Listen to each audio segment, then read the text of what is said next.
Alrighty guys, so on this video, it's probably going to be one of the longer videos we post. It's going to be a full breakdown of what I would consider every primary leg entanglement, braking mechanics for your most high percentage submissions from those entanglements, kind of the overview of what you're looking for from every leg entanglement, and then how to chain them together. Whenever I coach guys, I always tell them, wherever you find yourself in a leg entanglement, whether you're entering it from guard, entering it from a scramble, jumping it from top while you're trying to pass guard, you're going to find yourself somewhere in this flow. So we're going to start off just going over the primary goal of every leg entanglement, how to control each individual leg entanglement and then get primary breaks from there, and then how to chain all of those together. And I recommend people who are newer with leg locks really practice this flow. If you can get to where you can chain these movements together, then anytime you enter legs or somebody enters legs on you, you'll know where you're at in relation to your opponent. So whenever we're attacking legs, whatever entanglement we're trying to do, we have two primary goals. Goal number one, get a pinch above their knee, getting my hips as close to his hips as possible. The more room there is between our hips, the closer our knee line is, which is the line from kneecap to kneecap. If I'm back here, he barely has to pull away, he clears his knee, and he's escaping. The closer I am, the harder it is once I get this pinch, whether I'm here, wherever his foot is in relation to me, it doesn't matter. If I've got the pinch above the knee, I've got control. My second goal from here is to squeeze my pinch hard enough that he's not able to easily rotate his leg. If there's a lot of laxity here and he has room to rotate, my job of braking becomes much more difficult. So whatever leg entanglement you're in, always remember your two jobs: get your hips as close to their hips as possible and get your pinch as tight as you possibly can so they can't rotate. So the first position we're going to go in is just traditional ashigarami. Starting out, I have my feet under my partner's thighs, controlling the back of my partner's calves. If you're right hand dominant, it's going to feel more natural to drop your right leg. I'm scooting in as tight as possible, getting my hips as close to his. And notice, my foot on the inside is wedged under the opposite butt. If I'm trying to attack this leg, I want to wedge the opposite leg. My heel post in his hip, and I want my knee to cover my heel. If I'm posted and my knee's not covering my heel, he can easily just shove that off and begin his escape sequences. So I want to have this covered, pinching tight. Notice as I'm here, my hips are roughly at a 90-degree angle with his hips. That's going to make my submissions much tighter. So once we find ourselves in traditional ashi, we have two primary submissions. We're focusing on heel hooks and straight ankle locks. So going into heel hooks, just basic mechanics, and this holds true whatever entanglement we're in. I want to capture his toes in my heel. I want to capture his heel at my wristwatch.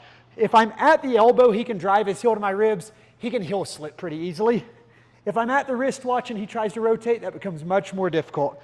We connect palm to palm, and I don't want to leave my elbows flared. I'm squeezing as tight as I can, trying to pull my fist to my chest, trying to touch my elbows behind me, so I'm taking up all the slack.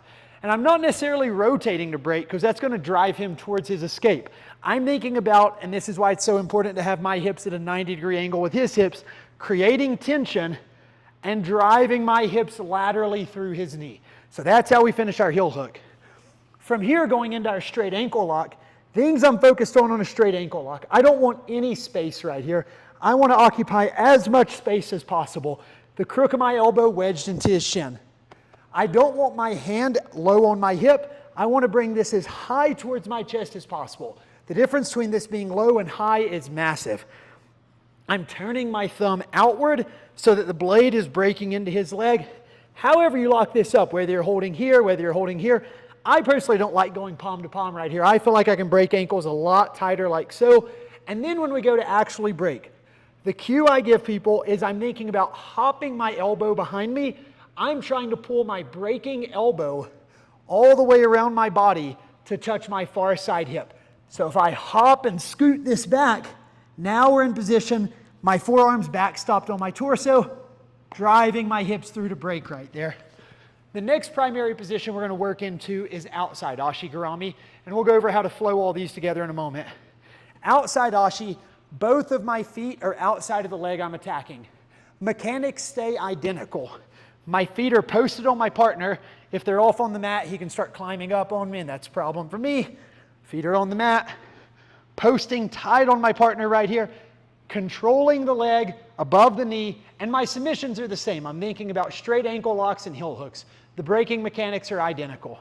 The next position we're going to go into is just our basic knee bar position. And again, we'll go around and chain all these in a moment. But what I'm thinking about, once I get back exposure here, and when you're going for knee bars, when your chest is facing 180 degrees opposite of your partner's chest, whatever leg I'm attacking, I think about figure fouring to the opposite side. So my latch leg is able to piggyback on him, so if he continues rolling or turning, he's taking me with him, keeping that 180 degree angle. When I'm here, all I focus on is his foot shelved up on my shoulders, and I don't hold with my hand. I'm reaching cross grip, grabbing shoulder to shoulder, and then I'm just driving my hips through, hyperextending his knee to break. If he begins curling his leg from this position, we can go into our toe hold. Little details on the toe hold. I'm making a C grip, squeezing at the toes. I don't want to be on the side of the foot. I don't want to be at the midfoot. I want my C squeezing the toes. This hand is reaching through, and I'm putting a bend in the knee. If his leg's straight, this is going to be more difficult to break. Putting a bend at the knee as deep as I can, hitching over my own wrist. If your arms are long enough, punch your fist through. And then from here, I'm just thinking about rotating while I squeeze, trying to put his toes into his butt. So I'm not hyperflexing the ankle, I'm rotating the ankle to get my break right there. Next position we're thinking about as a primary position is saddle. To get to saddle, you're going to be sitting side by side with your partner. Inside leg goes over, outside leg goes under, and we're at roughly a 90 degree angle with our partner right here. Different people orient their legs different ways when they play saddle. There's pros and cons to each. You can stack your feet and pinch. You can go with a shallow figure four or a deep figure four. For purpose of this video, I'm just going to go shallow figure four. When I'm playing saddle, same concept as the rest of leg locks. The leg I'm not attacking is the primary leg he's going to be trying to defend with, and he wants to keep his foot on the ground. So my number one goal when I get to saddle, assuming I can't collect this leg, which we're going to go over in a second, if I can collect it, is to get this foot off the ground. We can do that one of two ways. Number one, we can fall hip side facing our opponent, floating this foot, and now we're at an inside heel hook. His toes are in the armpit. We're capturing at the wristwatch, palm to palm, sucking that in, squeezing tight, putting a bend in his knee, and we're not rotating. We're pushing through with our hips to break. Now, assuming we can collect this far side leg, we're going into a leg lace. Putting his outside leg in between our knees and over top his inside leg. From here, I don't want to go palm to palm. There's actually a lot of laxity here to try to finish. I'm going to reach cross body, grab my shoulder, reach cross body, grab his heel, press and squeeze to finish. Now, a second option, if I'm not able to reach this leg and he has good base and I'm not able to fall towards him to get this leg off the ground, is falling away from him. I'm going to use this elbow, begin scooping, and now forehead to the floor, his toes are in my armpit, and I've still elevated his foot off the mat just in the opposite direction. Now we get our grip, we begin hipping through to break. Next position we're going to go to from here, transitioning off of this, would be called leg knot. So it's just like saddle in terms of our leg orientation, except for instead of his leg coming cross body, his leg is coming opposite of us. We still have our figure four right here. Now when I'm in leg knot, I don't want to be facing my partner like I would in saddle, although you can face away in saddle. I don't want to be facing towards him or up. I want to be looking away from him, my butt towards his butt, and I want to build height. At minimum on my forearm, ideally on my hand if I can get to it. From here, we have a few primary breaks we can do. Similar to what we talked about in Ashi, I've got my ankle lock. I would just finish this one hand, grab an arch to finish. We would have a heel hook. I would go one hand right here, just to keep this post turning to break. Or we have a Z lock, where I take my elbow, I'm hooking to the inside of his foot, grabbing my thigh, elevating up to break the heel. Now the next position we're going to go into is 50-50. 50-50 is a mirrored position. So our legs are crossed through one another. We each have a leg on the outside. Whenever I'm in 50-50, just like Colin's doing here, I want my outside ankle over my inside ankle. Because this is a mirrored position, we're chasing the same finishes here. My number one goal from 50-50 is to separate his legs and get my knee to the inside position. The way I primarily think about doing this, I'm grabbing the bottom of his foot, I'm grabbing his shin, and with my outside leg that's defending my inside leg, I'm posting that on the mat. I hop my butt up and back with my hands just keeping stable pressure on his leg to create separation. From here, my armpit covers his heel or his toes. I'm pulling the heel up, and now we've wrapped our heel hook up.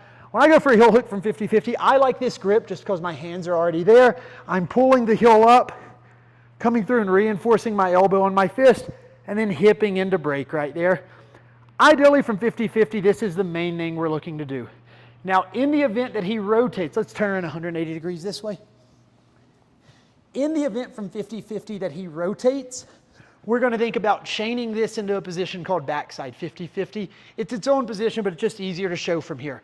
As he rotates from here, or the other way, as he rotates, I'm just rolling 90 degrees with him. Notice as we land here, his knee is on the mat, my leg's coming back and through, hitching the hip, and then this foot we can either be figure forward, if in the process of him rolling it comes to the outside and we hitch here, that's fine. I just need my leg coming outside and over, this leg creating some kind of tension here, and his knee pinned to the floor. From here, when I'm finishing a heel hook from backside 50-50, I think about my armpit pushing down on his toes, keeping a bend in his knee, keeping his knee jammed to the floor, grabbing our grip, and then rotating to break. Now piecing it all together. And this is the flow that the guys I coach, I have them practice this all the time, especially if you're newer to leg locks. This just builds a lot of confidence in leg entanglements. So we're starting from traditional ashi. We can touch our ankle lock or grab our heel hook. When we grab our heel hook, our partner defends by rotating the direction his toes are pointing. We stay with him. The moment our head comes to the ground, our inside foot comes out and posts back on him right here. From this point, we can hip in and break. Now, if he continues turning, as he's 180 degrees, we V our legs, one running down the spine, one posted at the armpit. We control the back of his knee, making sure that his kneecap stays above my belly button. From here, we go into a decision tree. If we want to attack knee bars and toe holds, we figure four with our latch leg going to the opposite side of the leg we're attacking, hugging our shoulders. From here, if you want to come around on this side, from here, if he continues his back step, we're landing with him, hipping into break. If he curls his leg, we capture, we grab, putting a big bend in the foot, breaking at our toe hold. Let's go back. Now, while we're at this point, if instead of deciding to go for the knee bar, we decide to go for saddle, that's fine. He continues back stepping. I figure four my legs and I stomp the ground towards the side of the leg I'm attacking. I'm not hanging on the foot, I'm just holding the back of the knee. As he finishes his rotation, we can swing towards him, capturing our heel, touching to break, capturing the far side leg, squeezing to break, coming belly down, heel hook to break. Once we hit all of those, we can transition this up, and I like to grab at the big toe and begin dragging his foot across my chest. He's forced to turn his body here, at which point we come up on a hand. We can heel hook, we can ankle lock, we can Z lock. Now 50-50 and backside 50-50, they kind of exist in their own little window. So then we would start from 50-50. I would split my partner's legs, get my knee to the mat with my outside foot over my inside foot, touch to break. As he rotates, I would roll 90 degrees with him, jamming his knee to the floor, tight pinch here. And again, this foot you have a little room to play with. I can hook on his thigh, I can be under him, or I can come out. I personally like just being right here, pinching my knees, jamming down to his knees in the floor, rotate to break right there. And so that's our basic leg entanglements, our basic breaks, and then how to chain all of those together in one big flow.